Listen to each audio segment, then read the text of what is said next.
Hello, everybody. Welcome to this live event that we're holding. Firstly, let me say thank you so much for all the support for this event that it's been receiving over the last few days. I do have some amazing guests, and the reason that I've got some wonderful people to utilise this platform to, I suppose, the next level is all about celebrating us creating my network of 100,000 followers. And I say us because without people, without the support, without the gratitude, I'd simply be talking to myself, and that wouldn't be fun at all. So that I wanted to introduce everybody in a moment. And listen, hopefully everybody's staying safe wherever you may be across the globe and tuning in. So continue to do the right thing and stay safe and stay strong, everybody. So listen, let's get on with the live, and let's get my first guests on. So this gentleman is an award-winning, dedicated HR professional. He has a LinkedIn network, this gentleman, of 486,000 people. Now that's enough to put it in context. That's enough to fit my beloved Chelsea Football Club stadium at Stamford Bridge 12 times over. 12 times. So without further ado, please welcome Sohaib Hasan. Thank you very much, Dino. Absolutely pleasure to be on your show. And I mean, I have been looking forward to this very show where we can share the tips and tricks, where we can share our learning experience and, you know, our journey on this platform. I'm super excited, super pumped to be on this show tonight. Hasan, thank you for joining us. Let's get our second guest on. So this lady is a leading executive career coach with a LinkedIn network of 137,000. She comes from, or she lives in the wonderful city of Dubai. Please welcome Zeta Yarwood. Zeta, how you going? Hey, I'm really well. How are you? Very good, thank you. Very good, very good. Okay, our third guest. Now, this gentleman lives around, I'd say about 900 kilometres south of me. So another Aussie gentleman. He helps connect business leaders with the world's greatest minds. And I'm sure you already know who I'm talking about. He has grown a LinkedIn network of 289,000 people, so a massive community. Please welcome Ahmad Imam. Ahmad, how you going? Absolute pleasure. Thank you very much. And congratulations on the 100K. Thanks, mate. Thank you very much. Thanks, guys. Okay, what are we now? Fourth guest. So this lady is an accomplished sourcing and merchandising professional with a LinkedIn community of 218,000. So again, another massive network. She lives out of the wonderful country of Bangladesh. Please welcome Jerin Hossain. Jerin, how you going? Hello. Hi, everybody. Hello. Hello. And my final guest is a gentleman who lives out of the wonderful city of Chicago. He's the founder of Shedwool, and he loves connecting people here on this platform that is LinkedIn. He's grown a network of 148,000, so another amazing effort, if you want to call it that. Please welcome to the stream, Cory Warfield. Hi, everybody. Hi, everybody watching on the panel, and Dino, and big congrats. I'm super stoked to be here. Thank you very much, mate. It's fantastic to have you and fantastic to have everybody on this live. I don't think I've had such a wonderful caliber of people ever on the one screen. Hence probably why all the excitement across the platform. Guys, I'll open it up with a question and then I'll come through to comments. So what we will do as well for everybody watching throughout the feed is we will stop every around 5 or 6 minutes and we'll go through any comments. So if you want to leave a question, feel free to type it in as a comment and we will endeavour to tackle as many as we can do. If you want somebody in particular that you want to hear from, just leave their name at the bottom and I'll ensure that I'll direct that question to them as well. But in case I miss it, guys on the panel, help me out if you can see the live feed as well, but I do have it behind me, so we'll keep refreshing it. But Zeta, I want to start with you around branding, because this is all about celebrating and helping people fire up their brand across this platform. And you guys have done an amazing job of that.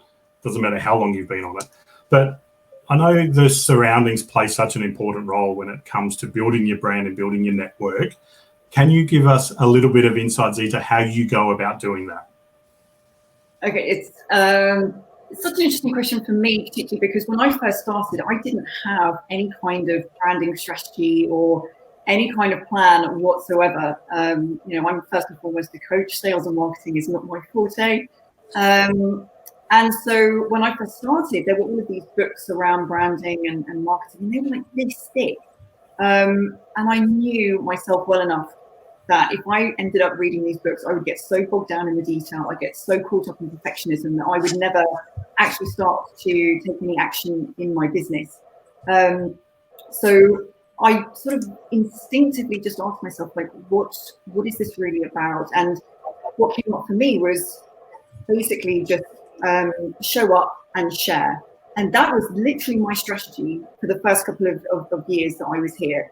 So I made a list of all the things that I could share in terms of the skills and knowledge and experience that would benefit people. And then where do I show up? Like LinkedIn, workshops, etc. And that kind of worked for me for about the first 18 months. And it got my business out of that kind of initial survival mode. And the reason I'm sharing that is because I think a lot of people get really caught up in paralysis almost of perfectionism and have they got the marketing strategy right, have they got their branding right, and everything kind of needs to be perfect before they go. And I see this with a lot of my clients as they get so caught up in that it's 6 months to get to the clients. So if you feel yourself getting really trapped in perfectionism, if you feel yourself getting really stuck in the details and creating rather than actually adding value, I would say resolve the paralysis first by showing up and sharing. Build up your confidence there in terms of being online, etc. Build up your confidence. Teach your body, teach your nervous system that you're not going to die if you show up on LinkedIn, that you're not going to, it's not the end of the world. No one's probably going to remember your content 2 days from now anyway, so it's okay if it's not the best content. Just start to build up your confidence and break that paralysis first before you start thinking about your branding strategy. Now, where I realized that I actually really started to listen, I needed to listen to what was going on in the market and listen to what was going on in my surroundings, was when I started to appreciate that while it had worked up until a point, my sort of strategy was now creating a situation whereby I was trying to be all things to all people, and I had no specialism, I had no focus, and as a result of that, I was burning out because everyone was coming to me with all of their problems. I was working 6 days a week from 7 o'clock in the morning to 9 o'clock at night, back-to-back coaching, trying to help people with all of their problems, and I ended up burning out. And I ended up actually having to take a month off work because I literally got to hospital and collapsed. And then I had to think about, I've got to redesign my life. And part of that was, well, what do I want my coaching business to look like? What do I want my life to look like? And then I realized that my branding strategy, or the lack of one, was where I'd gone wrong. I had no focus. So what I started to do was really listening to the surroundings, as in, like, what are the problems that people are facing right now? What are the challenges? What are the pain points? What's really going on? And then I made a list of all of those things, and I looked at all of them. I thought, out of all of those things, what am I most passionate about and what am I most qualified to solve? And for me, it was very much around careers. I know what it's like to be stuck in a job that you hate. I know that it can be soul destroying. I know the impact that it can have on your emotional well-being, the impact that it can have on your relationships. And I managed to get myself out of that situation and into a career that I really love. So I felt qualified in that area, as well as the leadership side as well, really helping leaders to become much more successful and fulfilled, because when you've got a successful and fulfilled leader, that then fills down into the teams, and then the teams start to experience fulfillment and happiness in their career. So for me, it was all about fulfillment and success. So listening to surroundings not only helps you with your brand, but it also helps you in terms of steering your business in the direction that you want to take it. I would then say that once you've identified the niche area or the target audience, you then have to really listen to the surroundings in that specific area. What are the pain points? What are the challenges that they're going through? Where are they really struggling? Where are they stuck? Because that's when you can define, like, that's the value that I need to add. That's what they need.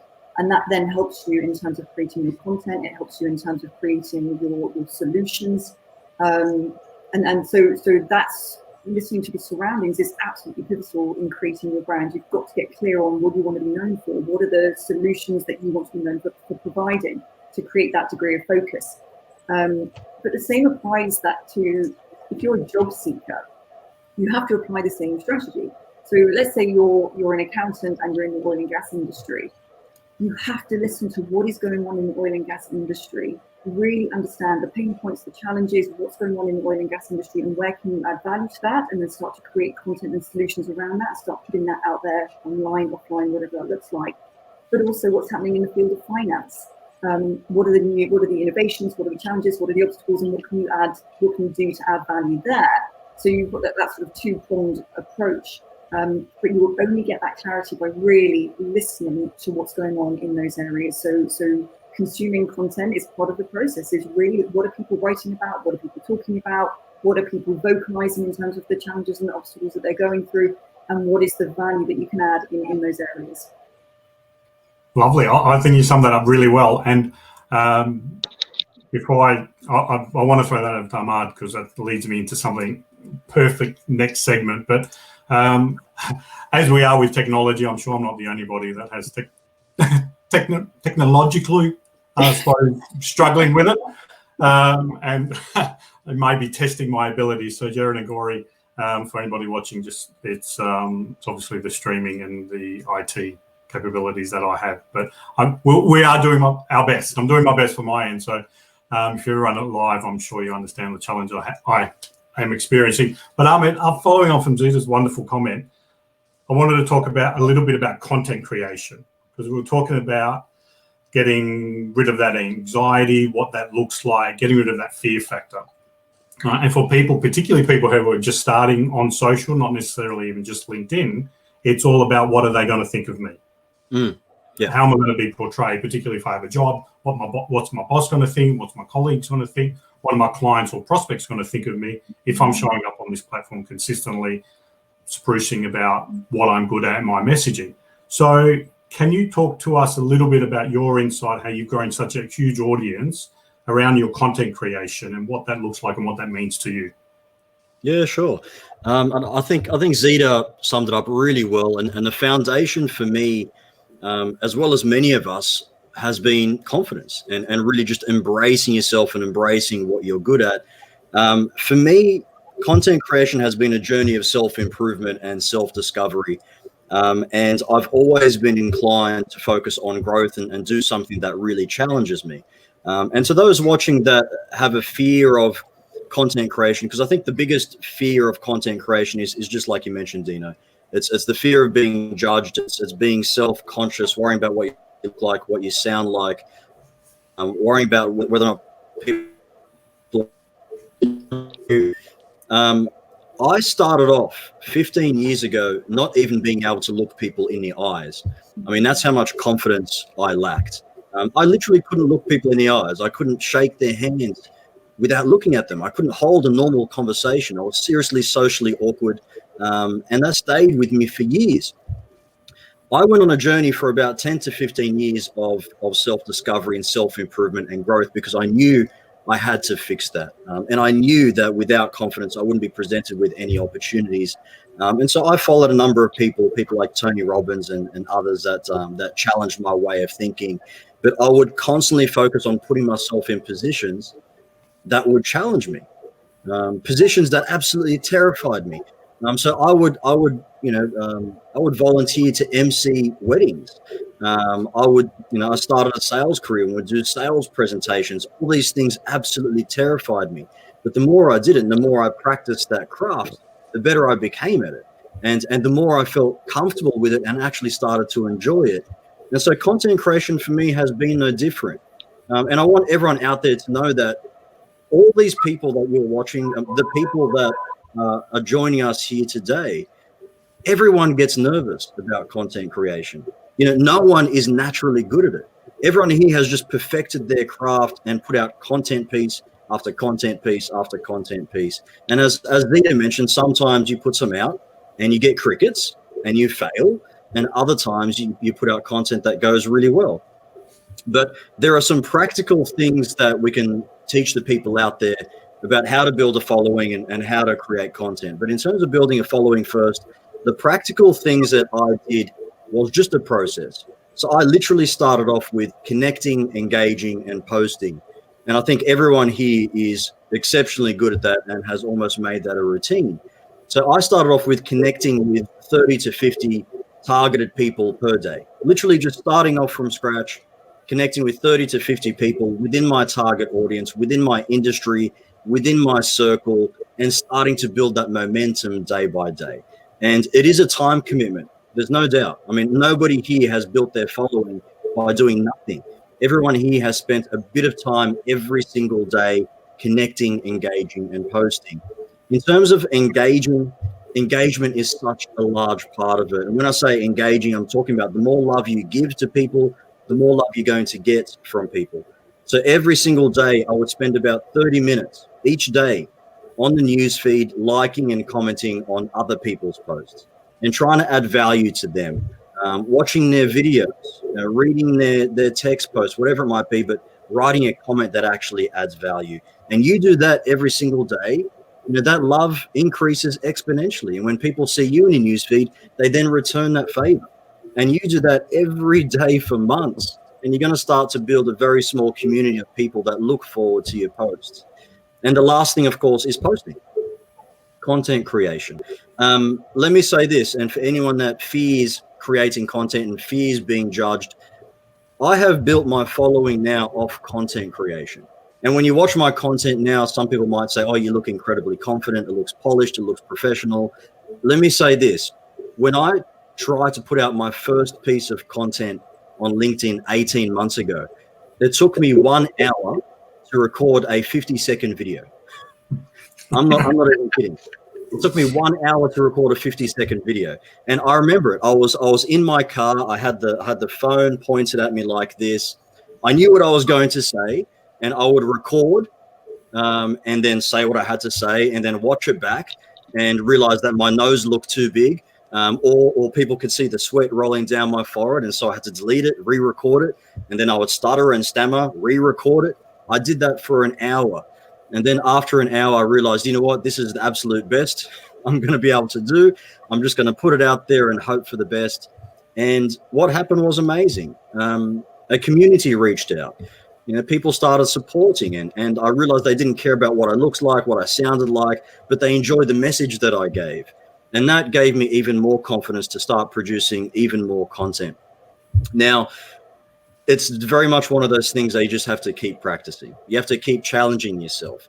Every single day, try and put out a new piece of content, whether it's a video or a text post or a blog, an article, an image quote, whatever it might be. But the process of putting out content and engaging with your community and seeing what they enjoy and then actually connecting with real people is incredible. Like we've got people from all sides of the globe on this call right now. We've got UAE, we've got Chicago. Everyone on here I classify as a friend. And I haven't met anyone face to face other than yourself, Dino. But I feel like we're all connected because we see each other every day from that content creation journey and that process. My life has completely shifted as a result of creating content. And I can't emphasize that enough. Quite literally over the last 18 months, building up that content, building up that following and proceeding on that journey, putting myself out there, just embracing the person that I am with all my faults and vulnerabilities has opened up so many doors and opportunities. I can go into my messages every single day and there's a request to join a podcast, or there's a request for a collaboration, or there's a business opportunity, whatever it might be. Every single day now, that opportunity is being presented to me as a result of creating content. Now, in addition to that, I've been able to position myself as an authority, talk about the things that I love, and find my own tribe of people that actually enjoy what I do. And I've never been more confident in terms of creating content, but I want everyone to know that I did not start off that way. Okay. So anyone out there that is a little bit fearful about starting and creating their first piece of video content or any piece of content, know that everyone, nearly everyone that you see right now with a large following that's creating consistent content does not wake up confident. Everyone has those butterflies. Everyone has those fears of being judged. Everyone has those insecurities. You just have to take that leap, jump out of your comfort zone, and believe me, the result and the response that you get is incredibly rewarding. So, yeah, that's my message. Awesome, and there's a bit of your journey in that message, Ahmad. So, mate, I appreciate you sharing that with us, and I think we've all gone through that an hour to do that 50-second video. I'm still doing it. Absolutely. Hi, Dino. Thank you very much for the nice question. I'm not sure whether my connection is working very well, because I can see sometimes my line is off and on. But I'm replying. First of all, let me thank you very much, because the way you brought us here to celebrate this, it's called We Together Celebrate. Thank you very much, Dino, for this. And now I'm coming to replying my question, how to start from zero on this LinkedIn. Number one, before even starting to log in, you have to define your niche. Is it for business purpose? Is it for social cause or personal? Then narrow down your niche and focus. Give the audience a valid reason to follow you. And number two, optimizing your account to be searchable. The second most important thing is to optimize your personal account to be searchable. For example, I put headline in my account, nature activist. So if anybody search me, I will be shown up very quickly because of this word. Also, this is called keyword, and these keywords are used to understand people, how you can help other, also how I can get help from other people. I mean it helps for collaboration. Also, it helps to understand what is your mission and what is your values. And number three, building a community around your niche. Human connections are really vital to being a success on any platform. Inviting humans to become part of something bigger, to have an impact together, will always be the best strategy for any business or any social cause. And so you have to not just starting getting follower, but you have to involve for everyone and in your brand. And there comes the king, which is called content.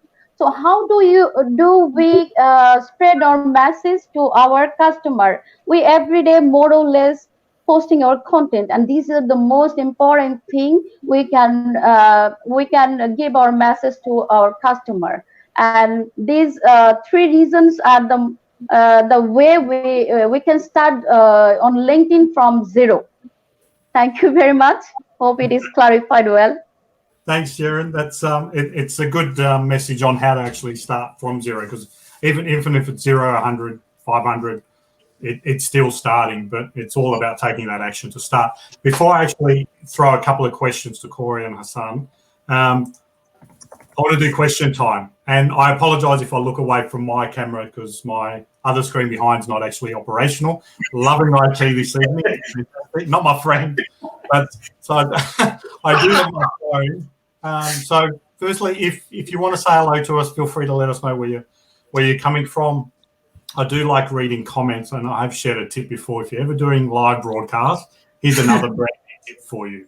Please acknowledge your audience, right? Even if you're getting a lot of comments, a simple hello. So, Abia Al-Shaban, hello, how are you? So bear with me as I say hello to everybody. Mehmet Demir, Ochi, I think I pronounced that right. Thumbs up. Randy, he's saying hello to you, Hossain. Randy McNeely. Angela has a question. So I'm just writing down the comments. Angela is asking, how do you manage to connect with such a broad network, or are you selective?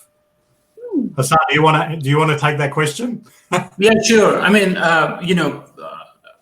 I truly agree what Ahmed has shared. The journey of content sharing is, it takes time to build your tribe. But on the other side, what I also see, and I always tell people, is that you are a piece of content. You're walking, in the mall, you're driving, you're going you're going out for jogging. You're a piece of content. You know how well you're dressed, and then if you bumped into somebody, and then you start talking, so you're actually sharing content. So you're a piece of content who is, out there already. Now, when it comes to in a larger audience, how you interact with them. So especially now we're talking about LinkedIn. So there are like a number of different tools are available that you can interact with your audience. So you can upload, for example, native videos. You can communicate through text posts. You can write articles. You can create a group. For example, giving my example, I run a group on LinkedIn where I have a tribe of 40,000 plus members. So there are different ways that how you can interact. But of course, I mean, I'm not responding to all those 400,000 messages. But then again, it depends that, you know, how selective you are in your own particular niche. So for me, my niche is, for example, people who are, you know, going through their career challenges, people who need sports in their jobs, for example, people who would like to connect with the recruiters. They want to crack more job opportunities, how well they can use LinkedIn platform when it comes to their career development, how they can put themselves as an authority in their own career, in their own profession. So I think I am selective in a way, but on the other side, I'm using all those LinkedIn tools, you know, to produce my content, to share my content to a larger audience. Yeah, awesome response on that one. So it's just that, you know, you have to use all those tools. So, but if you just focus on one tool, I think you're limiting your own opportunities. Yeah, and keep that thought in mind, Hossain. I want to come back to around exploring other tools, but we'll continue with a few other questions. Sure. Michaela Andretti from Italy, she's saying hello. She said, Ahmad, she goes, thanks for the wonderful insights. Leah Sharma Abhi is saying hello. Sonal is saying hello to all of us. So hello, thank you for tuning in. Gabriel Lima, quite a team. Look at them. How can you not love these 5 people? It's like the Avengers coming together. Oh, nicknames next, but that's all right. We'll leave it. I don't think there's a bold Avenger, but anyway. Christine Thomas. Okay, we have another question. Ahmad, this is for you. Did you engage individually with a 30 or 50, or did you follow them and comment on their feed as a group? That's from Christine. Yeah, sure. Look, when I connected with each of those people, I sent through a personal message to them and then connected that way. Whenever I saw them in a news feed, I would try and like and comment on their posts, but there's no way I could approach every single one and try and engage on every single person's post. So it's really, as I saw them in the news feed, I would try to engage and add as much value as I possibly could. But the idea is that you just do that consistently every single day, and it does build up momentum.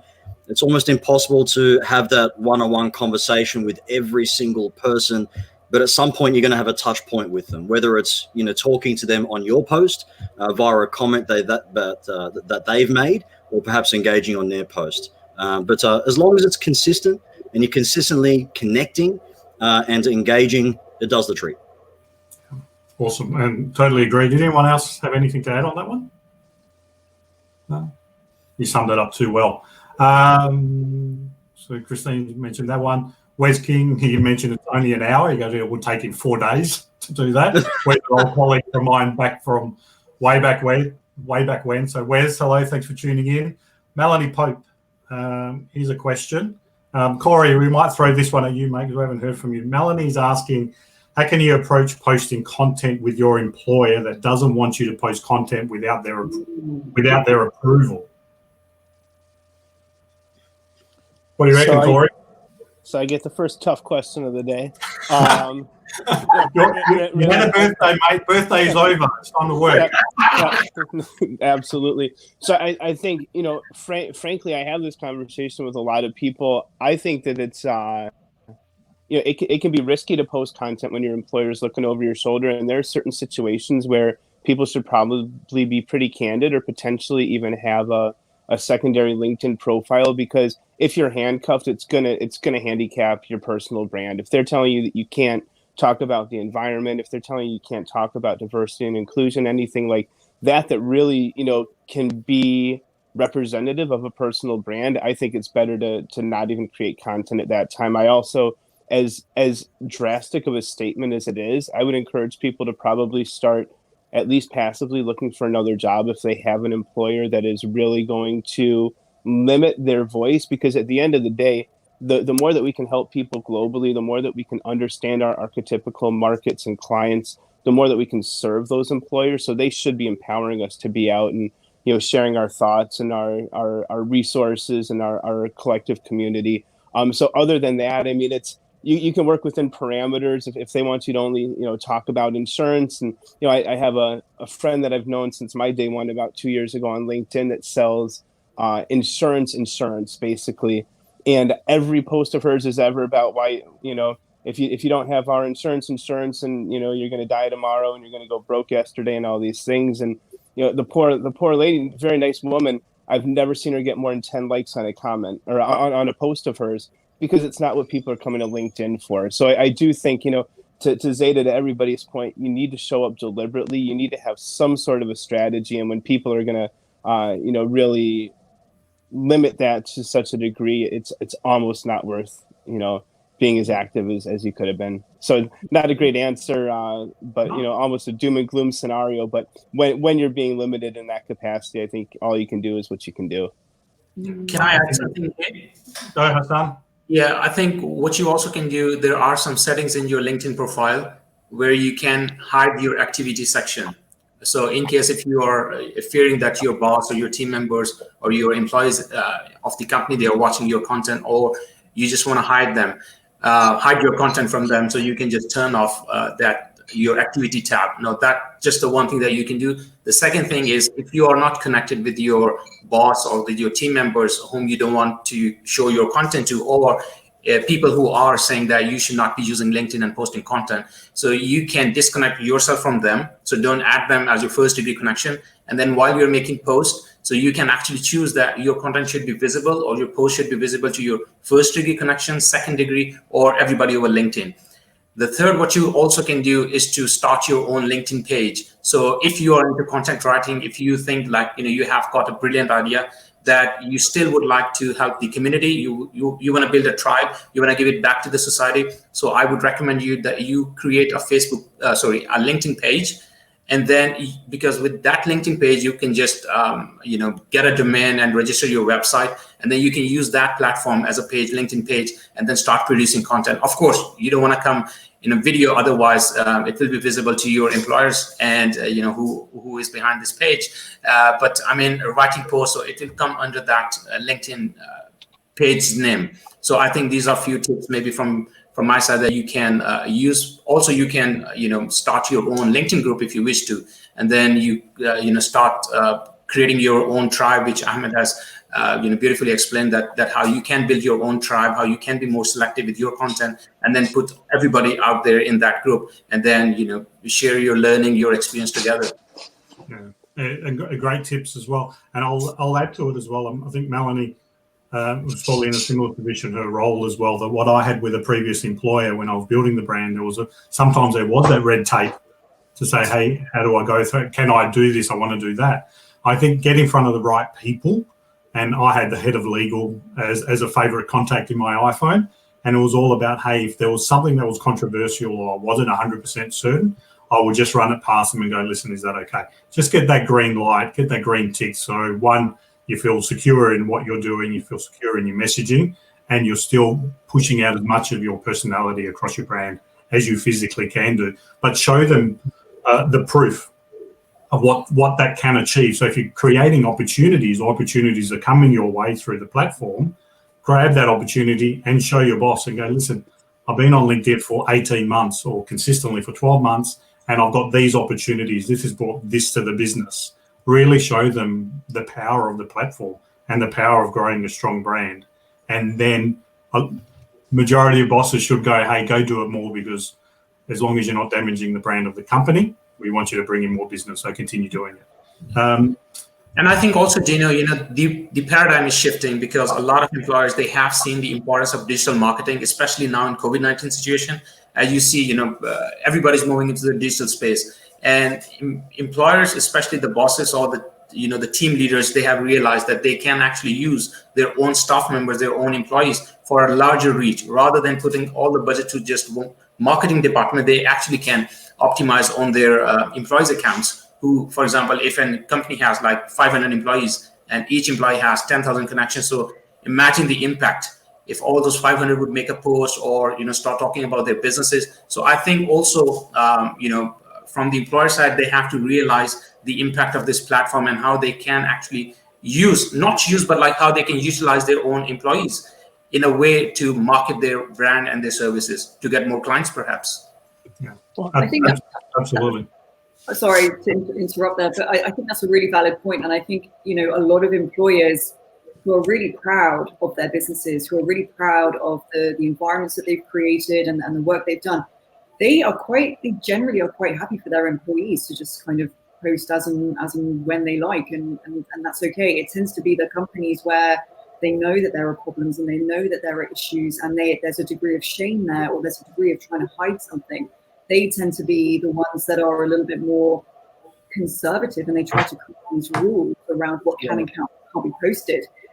I sort of think, you know, your social media account is your social media account, and it's your brand. And my sort of stance is, I would keep posting whatever you want to post, but just be exactly what Cory said. Be aware of the consequences, be aware of the risks that come with that. And you have to decide for yourself, what are the risks you're willing to take. I'm going to post as I want to post, and I acknowledge that I could lose my job, and I'm okay with that. Or, you know what, right now, I can't afford to lose my job. I'm not going to take that risk. I'm not going to post any content. I think also employers see it as a threat. When they see people posting on LinkedIn, they immediately think that person trying to increase their brand because they're looking for a job.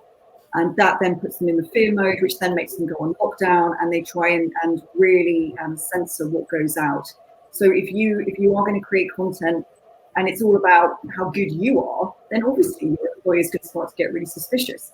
But if you're creating content which is talking about your industry, which is talking about your company, etc., companies are probably going to be a bit more open to having conversations around whether or not they're okay with that. Absolutely. And on a last note, I think, like, if you have this kind of feeling of creating content and you wish to be, you know, in the limelight, I think there is a small entrepreneur, you know, inside you that needs to be, you know, out there. So this is a self-realization, which I think Ahmad has already explained as well. And, you know, the journey of Zeta as well, that, you know, they shared that like how they started and they discovered themselves. So I think if this has a thought in your mind, or like you have this kind of interest that I should create content, I should give it back to the society, I should run a tribe, I think this is something you're driven to do. So you should take it seriously, in my opinion, rather than looking for employers from 9 to 5. But then, of course, I mean, you can perhaps keep 2 accounts maybe, or you just, you know, do a complete switch to your personal brand, like a profile for your personal brand. I mean, I have done it. So I have removed my previous employers. I'm just focusing on my own profile, how I can contribute to the society, how I can help my community. So I think it's a good realization at this point of time where you can contribute to the society, build a tribe. But then if this has a thought in your mind again, this is something you're driven to. This is the call from the divine, in my opinion. Well, I want to add one more component very quickly as well, which is, you know, we're talking about engagement. The more engagement you give, the more you get. It's all law of reciprocity. I think people on social media need to really understand that you need to have some semblance of, or some modicum of agenda. If you're promoting your business and they don't want to empower you, maybe stop supporting that business online. Maybe support yourself. You don't need to claim them as an employer. You can claim yourself as a coach at, you know, Cory Warfield LLC, and that's your LinkedIn. And there, one of my first viral posts ever over a year ago was don't ignore people without profile pics. You don't even need a profile picture up there. I've had people put cartoons of Charlie Brown and Alf. There are legitimate reasons. There are women that don't want to be judged for their looks. There are people who don't want their employer to see them. And so you can have a profile that doesn't represent that employer. And if they can find you, then there's something much more nefarious going on. If they find someone with your same name somewhere in the world that doesn't, you know, supposedly work there. And you know, we all do videos, and it's how we grew our followings to a degree, but you don't need to do videos. There are people who put really great little videos of how to get garlic out of a clove and get 100,000 views, right? So you don't need to put a video of yourself, and you don't need to inherently put yourself out there where you can, you know, quote unquote, get in trouble. So that was my little diatribe. I'm done. Nicely said. I did see that garlic one. I actually noted that, but I actually know that next time I'm making my Italian pasta, how to get the garlic out a lot quicker. So I'm on it. I wanted to just scroll through quickly and get through one more question before I come back to some of the questions I had for you guys. Jeff Naylor was going, this is going back a little bit now. There's been a lot of comments come through, but Jeff Naylor's going, great message, Ahmad. Hard work and planning always pays off. Randy McNeely, fantastic information, Ahmed. Som Che left a post for us, so we'll go check that out later. Michaela Andretti from Italy, who I had the fortunate experience of actually connecting with Michaela today. She mentioned, Ahmed, one of the best mentors on LinkedIn, mate. I can't argue with that. Argue with that. Appreciate it. Well said. I've tried a few of your ideas. That's Akin Bamiro. I do see his posts all the time. I hope I've pronounced the names right, and if I haven't, my apologies. I'm terrible at it. Gabriel Lima. I remember Ahmed's first videos. You always try to answer to all comments and tags. Obviously, it's a bit harder to do that nowadays, which is completely understandable. So, I've gone to sleep sometimes on my couch like this, trying to reply to all the comments. I do my absolute best, but yeah, it becomes almost impossible. And there's a post for you next time. When we do get Jerin back as well, I do have another question for her. She's obviously the connection coming from Bangladesh to up in the globe and flicking it maybe back to Australia is not the best, but we'll come back. Hello to Uchi Ugo Hishimi. I see that there is a virtual chemistry parallel. It's hard to develop virtual chemistry without solid content. Well, I think that's probably accurate. Marius Danchia, good morning, everybody. Good evening. Thank you for joining. Okay, I might just stop that there and I'll come back to the comments a bit later, guys. But I wanted to throw back to Hossain. You were talking about LinkedIn tools before and different tools that you use that you've grown and you've nearly amassed 500,000, right? So that's a huge network on any platform. But can you talk to us a little bit around how can you use LinkedIn's different tools to grow rather than just doing posts? What else can people do? So, I mean, if I would share my journey, I think I started off again, like sharing is the key here. So, because unless you would not share, nobody would notice. So if you have a great content, if you have a great idea, you have a great thought, and you share it, that's the key. But then how you share it, that's, there are different tools available. But still, there are people who are, for example, introvert, or they don't want to share, or they fear maybe. So I think still you can use your LinkedIn profile as your brand. As I already said that, for example, if you are out there outside your home, you're a walking content. People are watching you. So if you have made your LinkedIn profile, I think how well you're using your LinkedIn backdrop, what meaning you're conveying to the viewers of your LinkedIn profile, how you're using your LinkedIn headline. I always call this LinkedIn headline as you're driving a car with your headlights. And imagine if your headlights are turned off and you're driving in the night, and you might have an accident, and a terrible accident. So there might be an opportunity. There might be a recruiter who is visiting your profile, and then you have a poor headline, or your headline does not say enough. So you might lose an opportunity. So you might lose that recruiter's interest. So there are different tools. For example, even you talk about the summary section, as Jerin mentioned, the importance of the keywords. People always, have a challenge that how I can look for more keywords with my industry relevant keywords. So the best advice that I give to them is to go through different job descriptions on LinkedIn, because don't look for job descriptions on other job portals, but look for job descriptions within LinkedIn platform and look for those keywords. And then put those keywords in your summary section so that your summary section is optimized for the keywords. And believe me or not, because I have been trying different things on my profile, and the results have been tremendously amazing. So I did a test on my profile just 2 weeks ago, and I added one keyword. The work that I do. So based on that, I put a keyword in my profile, and it has significantly increased my search appearances. So I had 7,000. More search appearances, and just now today I checked, just for to let you all know, it has 16,000 search appearances with just that one keyword.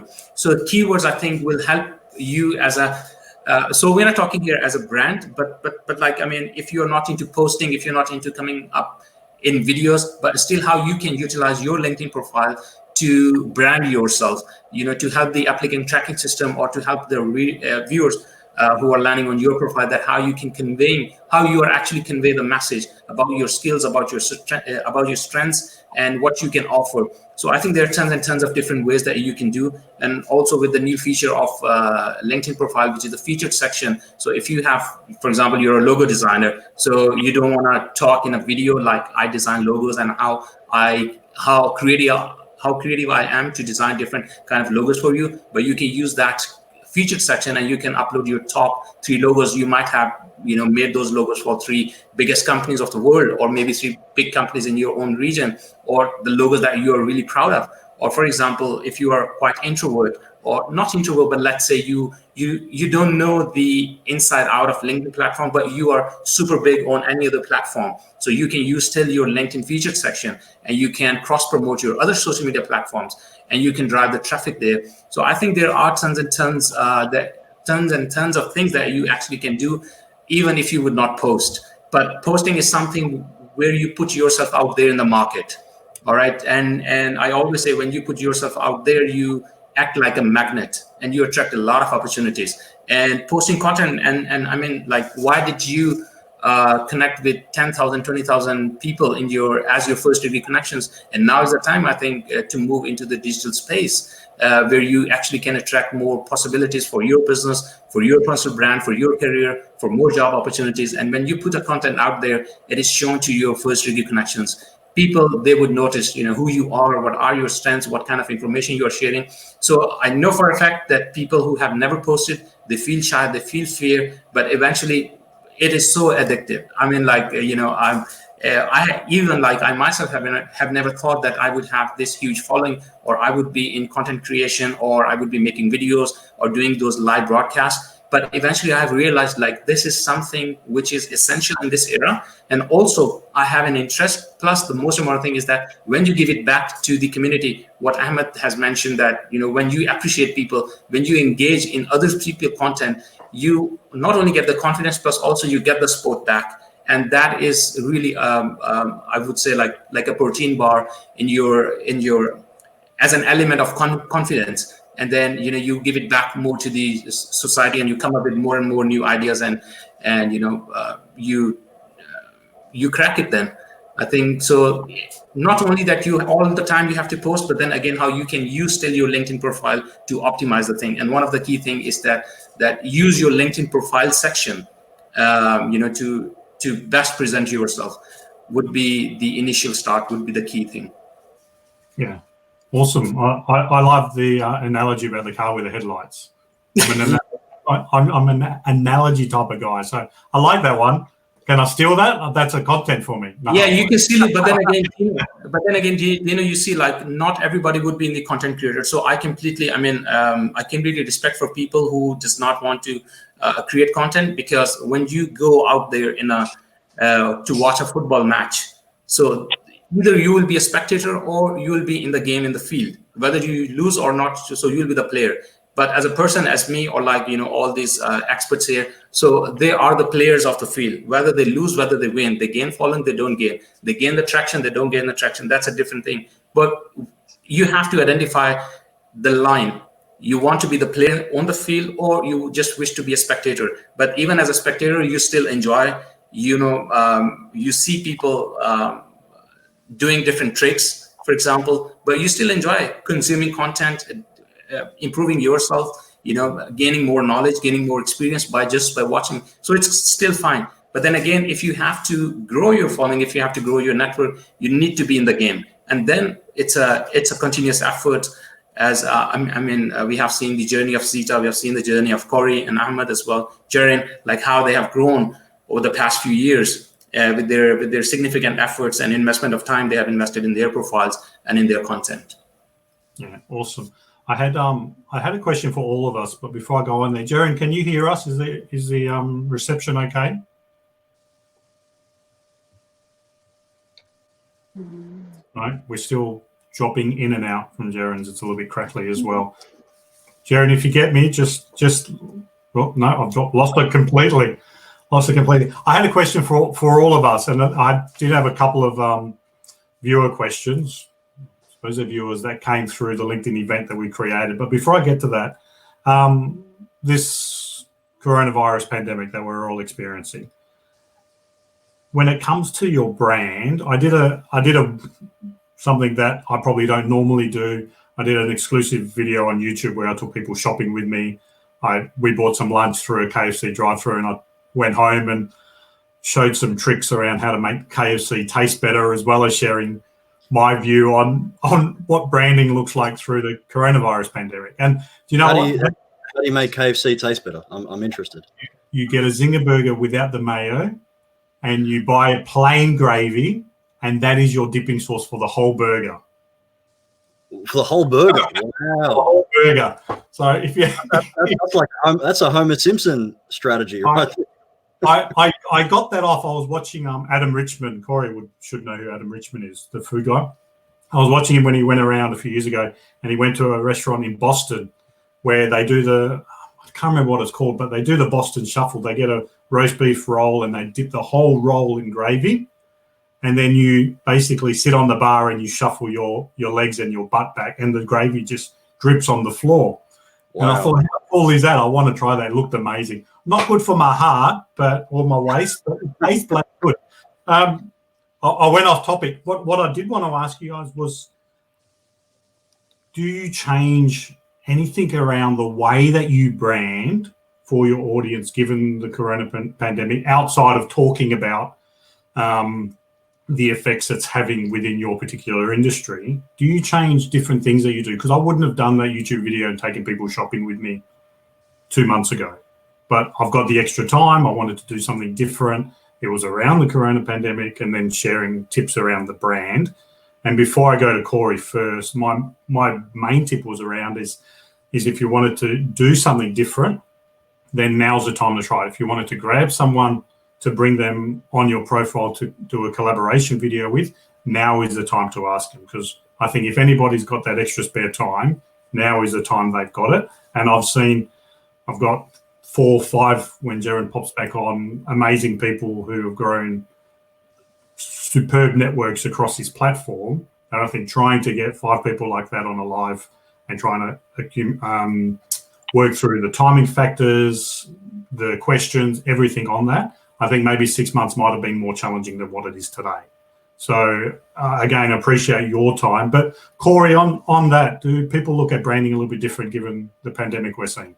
I think the only thing that I talk about is I think people need to not bring it up. Everyone knows we're going through COVID. Everyone knows that the world will never be the same. I'm now to a point where if someone sent me an email with $1 million in it, but the title was COVID-19, I wouldn't open it. It would go straight to trash. And frankly, I would be glad to have passed on that $1 million. It wouldn't be the first time. But realistically, I think authenticity is everything. The only thing I talk about right now is to love more. We all need more love. We all need less fear.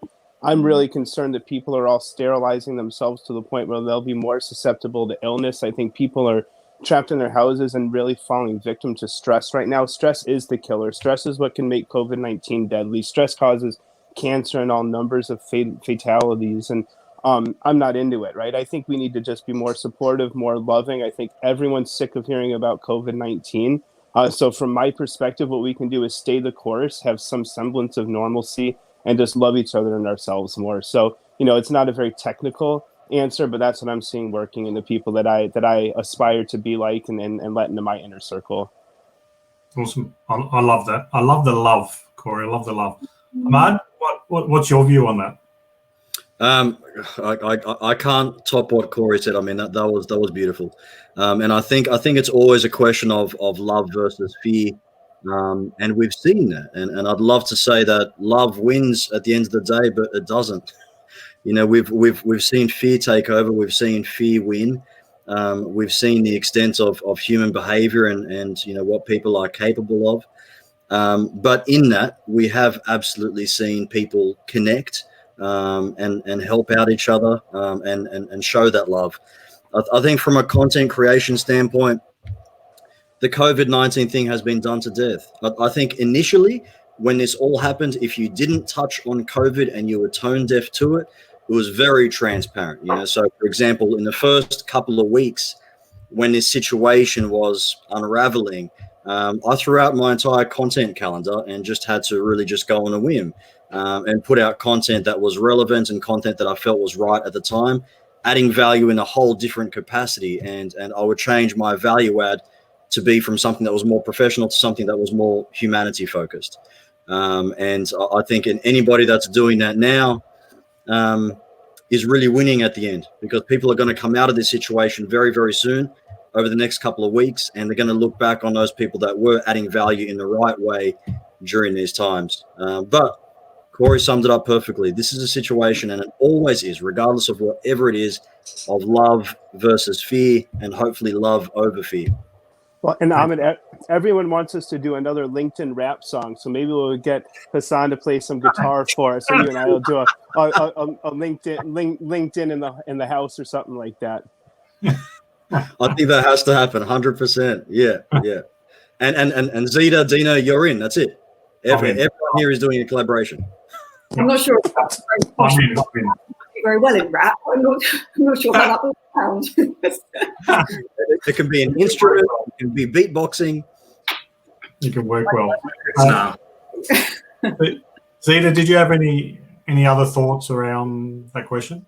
Yeah, I mean, for me, I think, your mission stays the same. Mission stays the same. Your methodology in executing might change in terms of adapting to online, etc. But I think the messages that both Cory and Ahmed have sent out is authenticity and love. So I wrote an ebook about job searching strategies during COVID-19, and I had so many people saying to me, "Don't put it out for free. You should be charging for it." Blah blah blah. blah. And I was like, no, I'm not charging for this. I'm absolutely not charging for this. It's got to come from a place of authenticity. It's got to come from a place of really caring about people. People are losing their jobs. Some people are about to lose their homes. There are some people in a really, really bad way right now. So my philosophy is, so during this time, give away what you have. If it's going to help someone else, if it's going to benefit someone else, if it's going to get someone out of a really, really, really bad position, and you have it, give it. And, after all of this is over and done with, you will be remembered for being loving, for being kind, for being generous, and that's why people will come back to you. Okay. Awesome. Well said. Hasan, ending note on that one? Yeah. There was an article that I read on Forbes, and it was mentioned there that Facebook launched $100 million, a campaign across 30 different countries to support small businesses. So, and also we have seen like Microsoft Teams and Google Hangouts is like, in the digital space, when we go for digital tools, they are like available for free. So I think companies have realized in this COVID-19 situation that the more, as I agree with Zeta as well, that, this is a time that we have to value our customers. It's a time that we have to be transparent with them. It's a time that we have to support them in whichever way possible. And also, in 90s, there was something that happened, Fortress Home, where people turned inward. And the most important thing to them was security and safety. And now we see like different companies, even, for example, different food outlets, or let's say Uber Eats. Now they have like, for example, they are promoting like, food with disinfectants, or like food which is hygiene. Or we might have seen like taxis, there is a business out there for, if you run a taxi business, for example, you can advertise. Now it's a time actually is to be more focused towards safety and security of the people. So although you're running a taxi business, but then how you can, put your service out there is that, our taxis they are disinfected. Our taxis are sterilized, for example.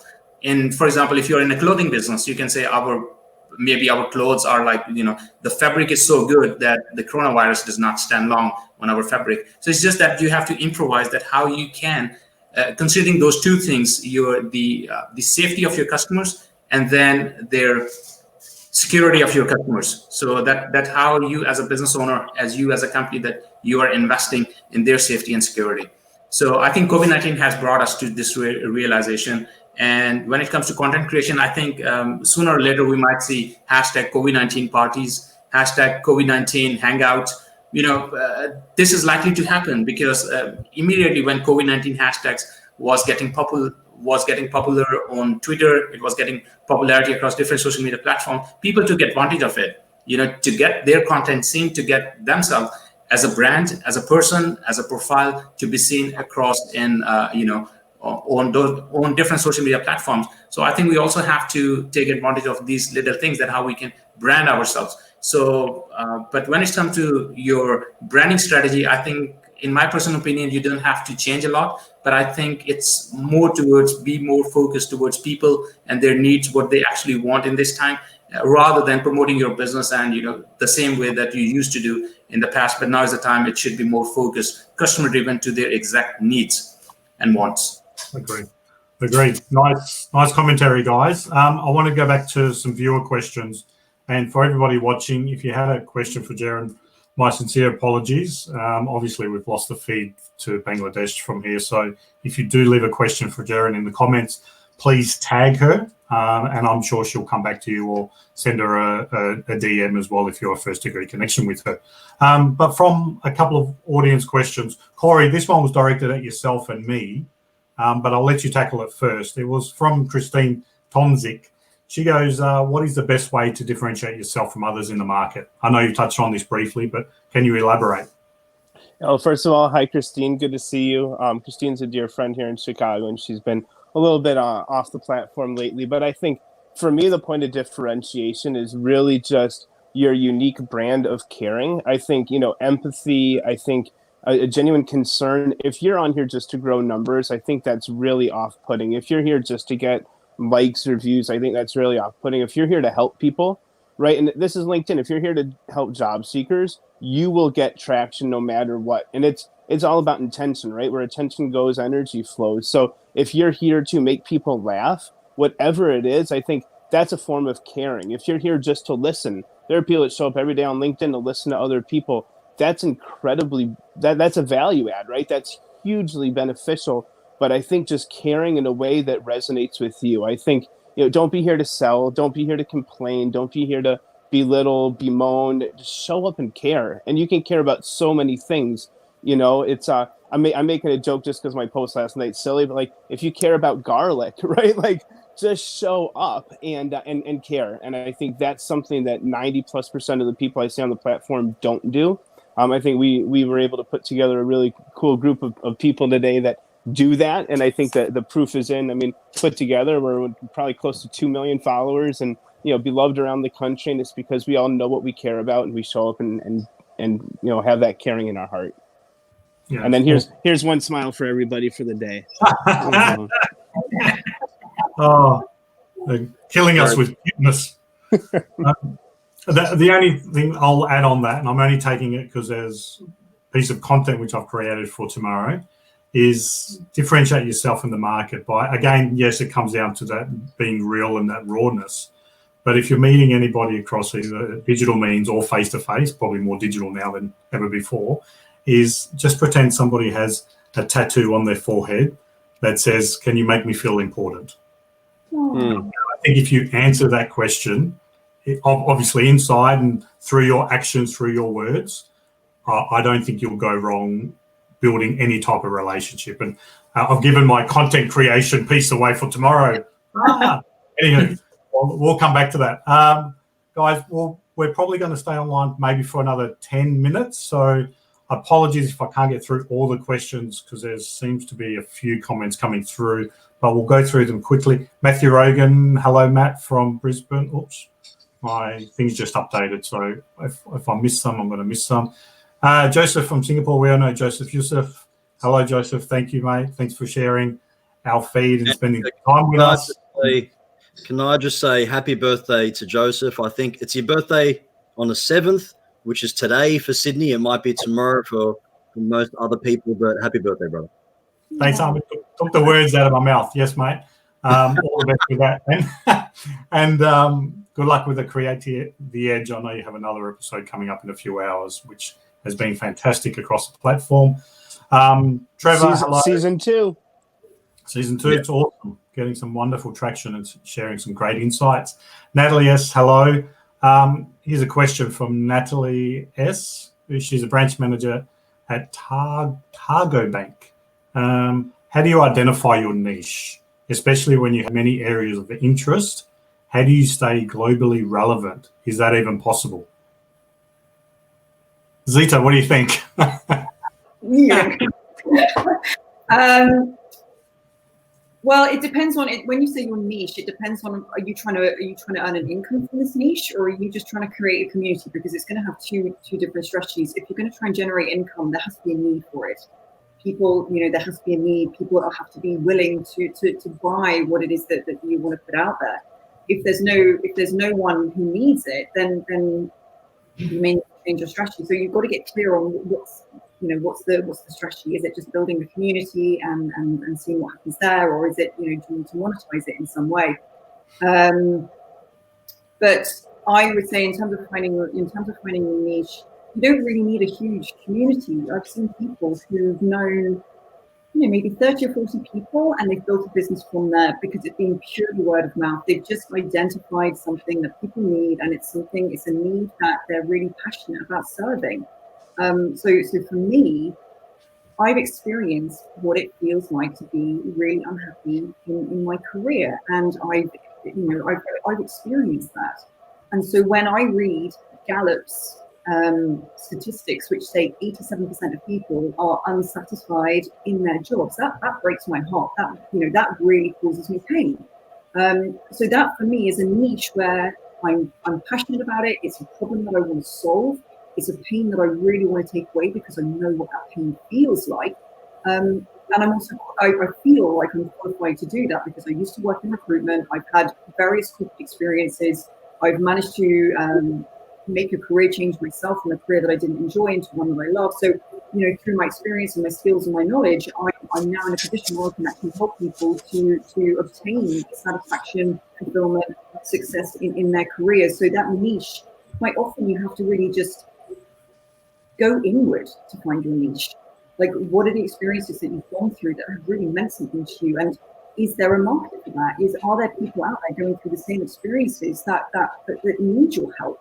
And you can start off by not even trying to generate an income from it. Give it to starting for free. When I first started, I did everything for free.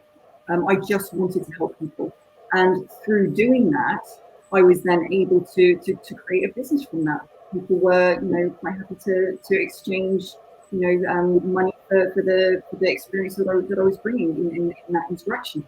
So in terms of starting with a niche, and you've got lots of areas of interest, I would start with try and find out what you're most interested in. Try and figure out whether or not other people are interested in that. Is there a need for that? And are you qualified in that area? Can you really add value in that area? And if you can't add value in that area and it's something that you want to, then just upskill, learn, grow, do whatever it is that you need to do so that you can create value in that area. But I would start with an inward journey of what am I passionate about? What have I been through? What have I experienced? What have I seen? What have I overcome myself that I'm actually qualified to coach other people on or teach other people or whatever that looks like, and start from there. Awesome. That's lovely and well said. Yeah, just I know we are holding Ahmad because it's already close to midnight. I think you're in Melbourne or Sydney, brother? I'm in Sydney. It's a little after 10 o'clock, so I'm not asleep just yet. But if I start, start doing these, so I'm gonna hijack this question for maybe a minute.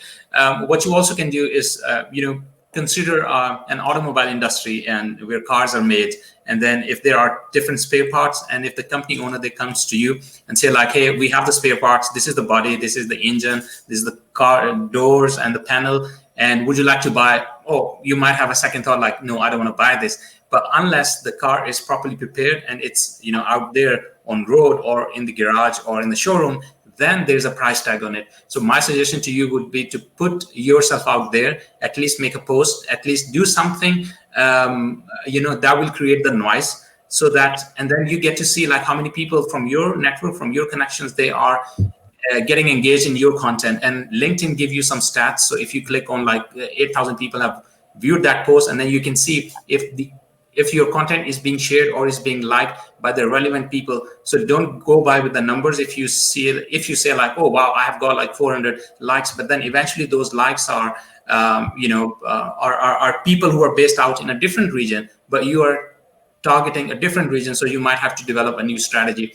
You also can see in this way that people on LinkedIn, they like, this is my personal opinion, like this is what I do. Like I'm less compelled to read long texts, but I'm okay to spend 3 minutes watching a video rather than spending 3 minutes reading a content post, which is like quite long, like 1,300 words. So make sure like how you are putting your content out there as well. So if it's a long post, then maybe better write an article. But if you can make a video, I think that's more engaging. It drives more attention. And also on a last note, maybe you can follow one of your favorite influencer or favorite content creator, or somebody who have, for example, if you are in coaching industry, I would recommend, for example, go watch in Zeta, because the way she shares her content, the way she engages with her audience, the way she is building a tribe, I think there's a huge lesson for all of us out there. And if you are a business owner, for example, you can watch Cory, the way he promotes his company Schedule, and in all those little things. I mean, I have learned from Cory as well, the way he was promoting Schedule in the headline, sometime next to his name. So there are like tons of the things to drive the traffic, and then to gauge where your target audience is and what is working well with you. And then once you have identified, I think that's the time where you will hit the steel. And then you just go out there. But also another important thing is that you might have 20,000 connections right now. But then again, if you put a very good content, whether a text post or a video, but then those 20,000 connections are not the relevant connections for that particular post, and you might see almost zero engagement. So you might also have to go back and check your connections, whether the connections are the relevant ones. Would they engage or would they not engage? And also just to tell you all that LinkedIn is introducing new feature for polls. So I think that might give you another edge, that you can create a poll, and then you can get the the feedback from your limited network, that what they want to see from your profile, or what kind of content they would like to see out of your profile. Awesome, Hasan. Your perspective's hilarious. If you just get 8,000 views, and when you have 400 likes, and if you just have 20,000, some people aren't going to see those numbers, and that's okay. The only thing I want to say, because I'm going to have to jump here in a minute, is let your niche find you. Your niche is looking for what you serve. Just put yourself out there and, care, be authentic, establish yourself as a thought leader. Your niche will find you as well. I think people love to find something rather than to have something find them. So that would be my only. But Hasan, I love your numbers, and you prove them out daily, my brother. But the important thing is here was that you have to go out there on the platform to let people know. I mean, create that, at least a noise, make an earthquake. To create the edge. Yeah, create the edge. That's right. Joseph, you'll love that. 6:30 p.m. Dubai time tonight. Cory, how much longer do we have you, mate? I've got a hard stop in about 13 minutes, but I just had a breakfast dropped off in front of me, so I'll probably need at least 2 of those minutes to shovel something. I've got a long day ahead of me. All right, just give us a wave if we're in between something, if you need to go. We might continue on again. Coming live, we might just change things. I might stay on a little bit. Ahmad, if you've got an early start tomorrow, brother, I understand if you need to shoot off as well and get some Z's. He doesn't sleep. I'm at the same time zone as you. I'll wake up at 3 a.m. and respond to some comments. Yeah, there's a few coming through, and I've just worked out how to actually see them properly. Given, if anybody doesn't know, LinkedIn Live, you actually use a third-party platform to go live, and then need to watch LinkedIn to get the comments. But if you click on it, it doesn't show the comments fully. You need to click on the actual post itself for them to come up. So it's fun and games, but good work, LinkedIn. Really enjoying it. Jeff Naylor had a question, and Cory, I should share this. Yeah. Cory, might throw this one to you. So this might be your last one before you need to leave us, and it might run nicely off your garlic post last night. Jeff Naylor asks about viral posts, right? He goes, how much impact from LinkedIn editors do they play? He goes, do they have a hand of God in this some way?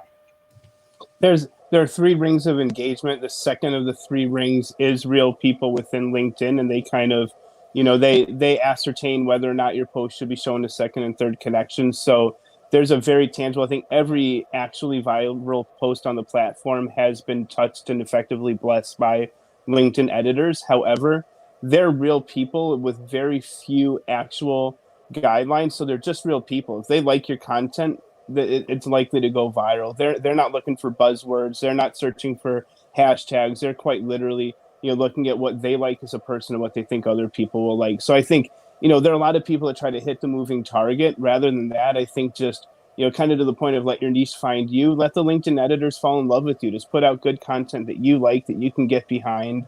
And, it blows my mind what does and does not go viral. I think some of my most, in my mind, beneficial posts to the world have gotten, 90% less engagement, than if I put a dancing duck or something on there. And, people get mad, your dancing duck got, 250,000 views. Well, if it made 250,000 people smile, then I did my job, right? And, obviously the LinkedIn editors like that too. But I think my biggest advice on this is to not worry too much about it, because you never know which couple of LinkedIn editors are sick that day, and the mean people came in and they saw your dancing duck and they hated it. So just keep putting yourself out there in the right situations on this platform.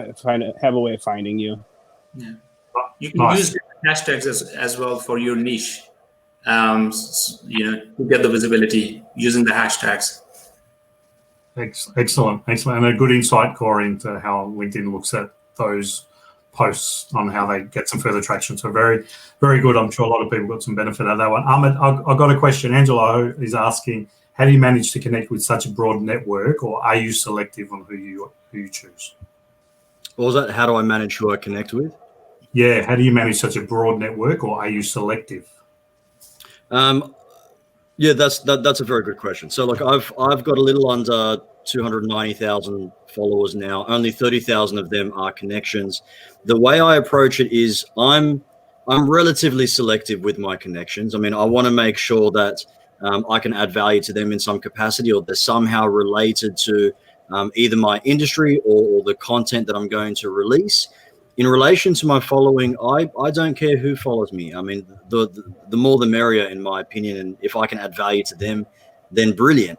But I know, just for the sake of what I want to do professionally, and just in terms of me being able to add value specifically to my connections, I want to make sure that they're at least somewhat targeted to either what I'm doing or what I plan to do. And anybody else is obviously then free to follow. Yeah, brilliant. Here's a question for all of us. It comes from Angela again. So maybe Cory can you can finish off on this one. And you guys need to be honest. And Hossain, you can't lie, because I see where the green dot is on your profile with this question. Is how much time do you spend per day on the platform? Zeta, do you want to start with that one? Yeah, I probably spend a lot less than most. I probably only post 2 or 3 times a week. I'm not an everydayer. And I have people in my network that I love and I support, and my clients as well. If they're creating content, I'll always go on and I'll support their content and things like that. I would say on the days when I don't post, I'm probably on LinkedIn for about 20 minutes. On the days when I do post, it's a lot longer, because then you have to engage with the comments and everything else. So maybe a good couple of hours, maybe even 3 or 4 hours on a day when I post. Okay, yeah, that's fine. Hossain, what about you? I think about maybe 4 to 5 hours every day, 4 to 5 hours, and then this includes messaging, commenting, liking, reading, preparing content. I include that time as well. For example, even if I'm not signed into LinkedIn, but then I'm like writing some content, I'm using Microsoft Word, I'm preparing some content, I'm doing a collaboration off record, which is to go live on, for example, LinkedIn. So altogether, I think every single day, maybe about 5 hours. Yeah, awesome. Wow, that's impressive. And with this COVID-19, it has more. It has been more. It's like, you have nothing to do yet, just to be on LinkedIn. Yeah, I think that's with all of us. Ahmed, what about yourself? I think we need to start a LinkedIn's anonymous group. Maybe have some weekly meetings. What's it called? LA. I spend a good probably 2 hours per day. Throughout the day, I'm really just on the go. So if I'm in a news feed, during the day, I'm just really trying to respond, as efficiently as I can. I spend most of my time, once my day is done, once, my kids are asleep, and I have some chill time on the couch, that's actually when I post and when I engage the most. And for me, it's probably around 8 p.m., 9 p.m. Australian time. But look, I'd spend a good hour and a half to 2 hours, and it's longer on the days that I obviously post, and I take some time to comment and respond to comments, of course. And Dino, it would not be a surprise to people, for example, if a person who is running their own businesses and they would say, for example, I spend 10 hours a day because, if their bread and butter is on LinkedIn, or, there are solo entrepreneurs, they spend heavily on LinkedIn. So I think people, they do spend more than even 10 hours a day, I would say. Yeah, look, the way I see it, it's a complete investment in my time. So I'm not on LinkedIn just to fluff around. I know the more time I spend on LinkedIn, whether it's posting or engaging, the more opportunities I see. So it's an absolute investment in my time, and I'm happy to do it. I just make sure that when I'm on it, I'm practical about it. So I'm not just scrolling through the newsfeed trying to pass time. I'm on there spending half an hour in the newsfeed, liking and commenting. I'm on there then editing my posts, posting, and then making sure I'm responsive to that. So I'm doing practical things with that time. I'm trying to have fun with it, but I also see it as a very practical way to open up doors and opportunities for myself. So it's an investment. Agree. And Cory, just so you can wrap up on that one, we don't want your breakfast going cold, my friend. Perfect. Well, when Sohaib said 4 to 5 hours, I thought he said 45 hours. That's about how many hours a day I put in. And really, officially, I put in 2 hours a day on LinkedIn as well. And this is, going out to the world and being, but, frankly, when I was on my way kind of up building a following, I spent probably realistically 12 hours a day on LinkedIn for a year and a half. And I probably still, on days that I'm trying to be helpful. And, I've got a number of people that come to me needing jobs and stuff. I'm probably, don't tell my investors and my board, I probably put, 3 to 5 plus hours a day on the platform still, I would imagine. I like how you just stuck in that plus there as well. 3 to 5 plus. But on YouTube, you can actually track the time that you have spent on YouTube. In the YouTube app, you can see like how many hours you have watched on every single day, and on which day during the week you have been more actively engaged on the YouTube platform. And I would be happy to see something on, coming from LinkedIn as well, where we can actually track our investment of time. Giving it, yeah. It's interesting, even going through your screen time on your phone, if you've got the iPhone, just having a look at that after a week, how long you've actually spent on each app. Sometimes it's a little bit scary, so don't do it too often. It is, and I am going to jump. So, Dino, I just want to congratulate you. You're amazing. Everyone on the call, have a beautiful rest of the evening, day, whatever it is in your part of the world. I'll see everyone on LinkedIn. Thanks, Cory. Thanks for the insight. Thank you. Thank you. All right. So is everyone still okay to stay a little while? Zeta, Ahmed, are you guys still okay? I'm going to have to head off myself. Understand. It's getting later now. Yeah, it's been amazing. Thank you so much for the chat. Thank you. It was great listening to everyone as well. I actually learned so much from all of you, so I really appreciate it. Mate, thank you very much for the time. Zeta, you off as well? No, I've got 4 minutes. I'm okay. Okay, I'm just bringing it. I mean, take care. Bye-bye. Bye-bye. Okay, talk about going live and just winging it. It's like, yeah, we'll stay an hour and we'll end it, but no, we'll stay longer now. Here was another question, and I apologize if people are still watching. If you do have a question from Ahmed or Cory or Jerin as well, again, tag them, and I'm sure they'll definitely come back to you. Here was a question, guys, we had from Christine again. She was asking, I have many contacts in my profession. I would like to tag them to drive them to see my content feeds. Should I send them a direct message first to ask them if I can tag them? That's an interesting one. Yeah. Hossain, what do you think? Oh, I didn't make that question. It's there. Christine's written it. You can check after. Trust me. It's such a big topic actually, and I don't know where to start and how, or whether or not will I be able to justify my answer. But see, for example, so I give you 2 answers, really short. So one answer is, yeah, it's a good way to tag people in your post, because when somebody is being tagged, they feel being appreciated. There is a sense of an element that somebody cares for us, or like, someone is looking forward to our opinion on their posts. And they also think that they have tagged you, so that his or her network, they will click on your tag's name, and then they will reach to your profile and they're going to follow you.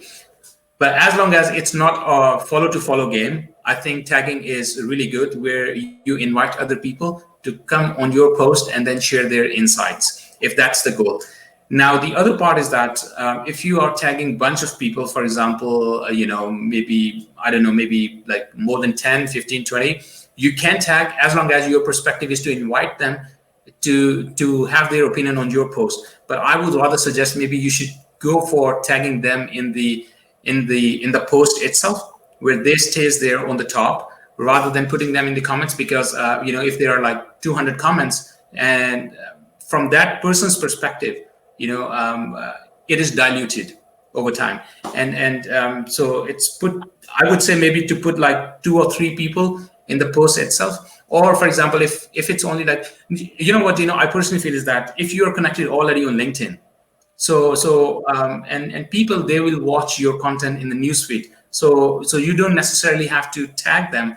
But for example, if you are really good connections over LinkedIn, you really engage in each other's posts, you don't really have to tag them. But then tagging is a good way where you notify the other person that, hey, I have put out a great content and I would love to hear your insights. But if you go like far beyond tagging, for example, like more and more people, it might look to others as maybe like a spam or like something.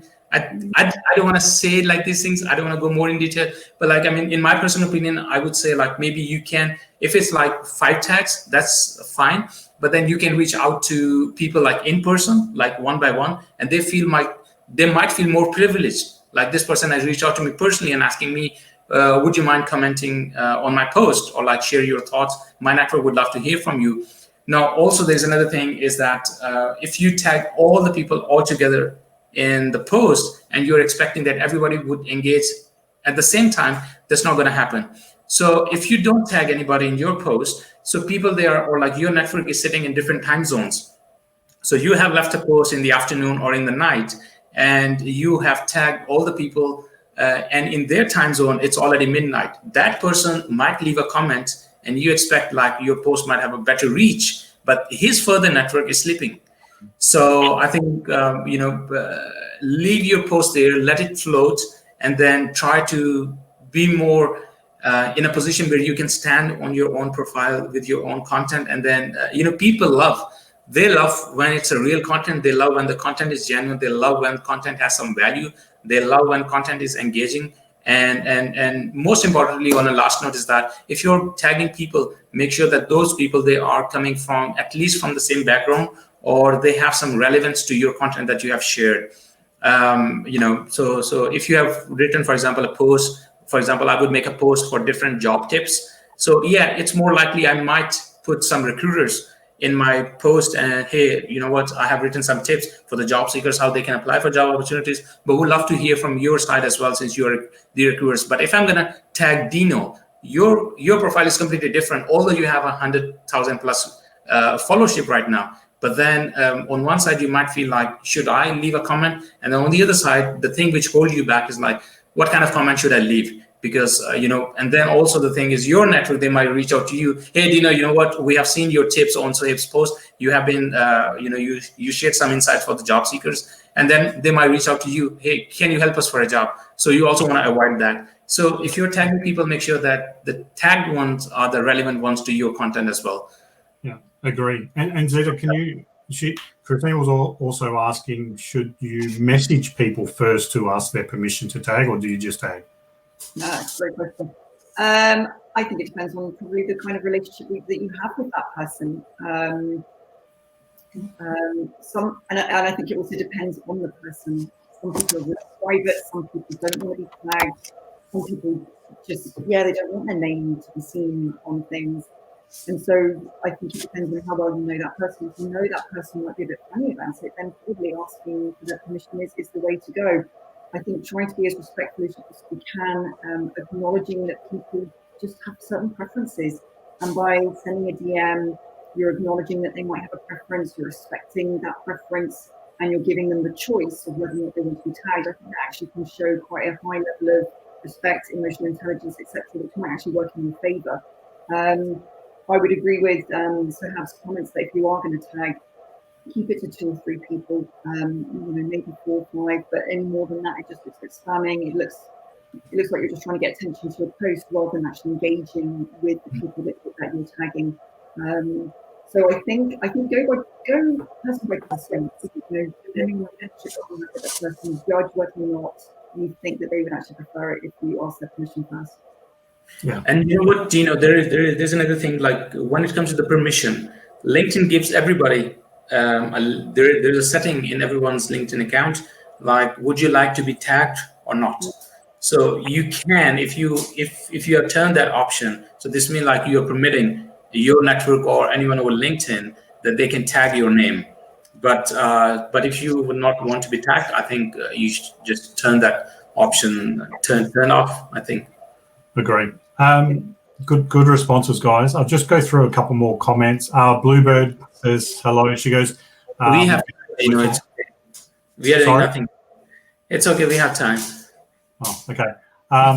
Bluebird said one for Ahmad and Cory. She goes, yes, please, another LinkedIn rap song. she's throwing us in with them, I think. So, Joseph saying, yeah, keywords are very important. Absolutely. I've skipped through a few comments. Thank you for the congratulations, everybody. That keeps coming through. Really appreciate it. Gabriel Lima, I remember Ahmed's first videos. I think I went through that one.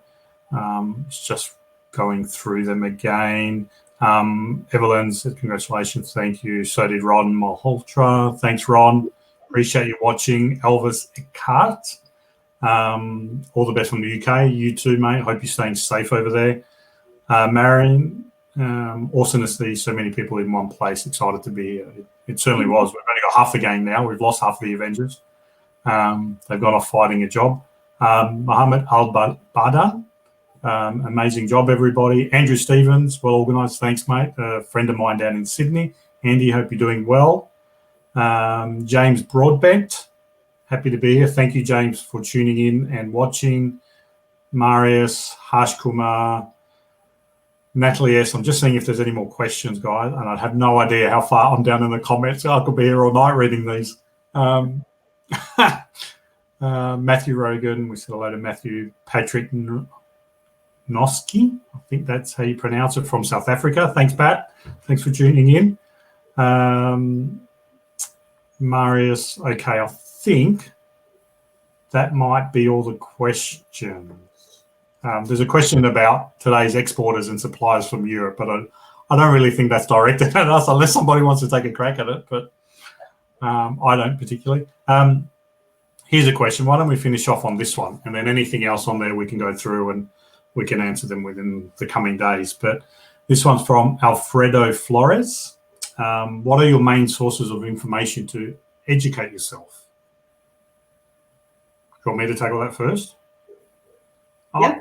I'd say the main sources for me, particularly now with the extra time, is the social media platform. So staying away from that fake news and as much as I possibly can do around cat videos on Facebook. It's watching and subscribing and getting notified around information that I'm interested in. So everybody knows, and I posted it, that I'm trying to work on my little YouTube baby. That's a bad plug for it, but Dino Pacella on YouTube, everybody. Go hit subscribe. Really, really bad, right? But I'm trying to, I've hit the bell, which I've hit, so I get notified from about 5 or 6 people where I really enjoy their content. It's around business in this time. How do you adapt your business? How do you adapt for your client's sake and to really evolve in the current environment? So that's really become a different source of information outside of LinkedIn's newsfeed and finding things that I'm getting notified going, hey, somebody's put this video, now you can go have a look at it. So if you can, there's an avenue where you can select the notification feature where you can get told by that platform. It's a good way rather than spending countless hours scrolling and scrolling and scrolling. But what about the both of you, Zia? What do you think of that? So I know from my own experience that the more time I spend on technology, the worse I feel. So I'm very sort of strategic in terms of what I do. I look at what do I need right now. and I look at, you know, whether it's a skill gap or whether it's a knowledge gap or whether it's something else. And then I'll just literally do a Google search on where can I find information on about this, and I'll just go through it and then I'll pick something that I'm looking for. And that sort of works for me. I know that when I just spend hours and hours and hours scrolling, that just doesn't do anything for my mental health. It doesn't do anything for productivity. It doesn't do anything. I don't feel good about doing that. So I'm more of a identify what I want first, like what is the information that I want first, and then check the resources that are available. I'm more of an audible person. Like I love listening to books, so I have a list of authors that I really enjoy. Obviously, because I work in the personal development space, a lot of it is all personal development, and it's probably the same in terms of the content that I search on LinkedIn. On Google is all about sort of personal development. What do I need to know? You know, what are people talking about? What are people struggling with right now? And what is it that I need to do in terms of upskilling myself and the knowledge that I need to have so that I can serve those people in the best possible way. But then I also have to look at myself as an individual. What do I need? What do I need emotionally, mentally, spiritually, nutritionally? Like, what do I need? Get really clear on that, and then get on Google, do some searching, and just find something that resonates with me. Awesome. Hossain? Yeah. So for me, because like my spectrum of network is mostly is in the career development, so I'm subscribed to about 8 or 10 websites where I get like their weekly newsletters, and those websites, they are like super active. And so I don't really have to struggle for the content when it comes to the career development for the job seekers in the recruiters or HR sphere. So I usually get the content delivered to my email with less efforts, I would say. But then of course, I do agree with Zeta as well that, you know, if I have a particular question or that I want to research on a certain thing, I would simply go on Google and I would research. Now, here is the bad thing is that, you know, our experience on YouTube and our experience on LinkedIn, you know, we are taming these platforms, especially with their algorithms, that what kind of videos, for example, we are watching, and the content that we are engaging on LinkedIn, the algorithm will show up, you know, those videos or those content. So make sure that if you're using your YouTube and you think like this is the authentic source, this is the relevant platform, or this is the relevant person to follow, but then again, make sure that you go to their profiles and then reevaluate them, because it has happened. So just because you have engaged in their posts in the past, you have been actively engaged, or you might have on YouTube, you might have been watching their channel's videos. So you might have to search again, clear all your search history, clear all your those watch history, and then restart from again. Look for what type of content that you have to see, because on everyday basis we consume a lot of content, and then there are like millions of posts are posted on, especially on LinkedIn platform. So you have to be very careful what kind of information you are consuming and the source from which it's coming from. So from my side, I mean, I love subscribing to newsletters, and I don't know, Zeta, you might have your subscribers list as well, where people can subscribe to your blogs or newsletters. Yeah, newsletters are a funny one. I was subscribed to so many things that I would wake up and I would just feel completely overwhelmed by what was in my inbox. Right. And I think I'm subscribed to probably mainly 2 or 3 things now that I really enjoy. The rest are just really my inbox. It just didn't feel good. So yeah, and I have my mailing list, but I generally only use it when there is something of value that I think will really help me share it with them. I don't email them every week. I don't email them every day. I don't want to bombard them with information, particularly considering everything that's going on in the world. Yeah. So just being respectful of their time and being respectful of what they're going through. It's just, if I've got something really valuable that I think will really help them, share it, and that's it. Yeah. You know what? A lot of people, they would not subscribe to the newsletters because they're not into reading. But then again, on the other side, they're missing a great deal of information. For example, if you're into news and you want to get the latest broadcasts or latest news of maybe COVID-19 or maybe what's happening in a certain region or in the economy, so you can just subscribe to the newsletter. For example, there's The Economist or different newspapers you can subscribe to, but you'll get only handful of the content.